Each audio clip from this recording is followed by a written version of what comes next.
people who want to do this they need to know the one thing that's really important. You got to educate yourself before you educate other people, and this is key.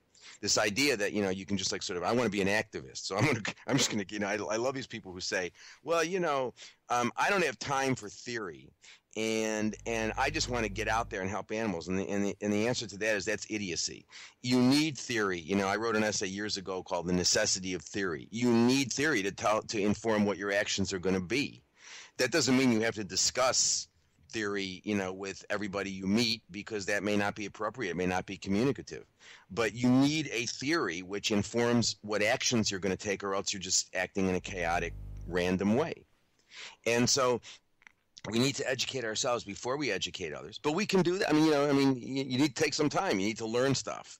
You need to learn the difference between a rights/abolitionist perspective and a utilitarian perspective. You need to be able to explain that. Those ideas can be explained in complicated ways, but they don't need to be. You can explain what utilitarianism is and what consequentialism is and what a rights theory is. You can explain those in simple ways. They're simple ideas. That's one of the things we're trying to do with this new book, is to sort of explain these things in really, really simple ways, and so that people can, say, oh yeah, I understand now what a right is. So if somebody asks me what a right is, I understand what a right is. And so, but we can do this. But we just have to want to do it.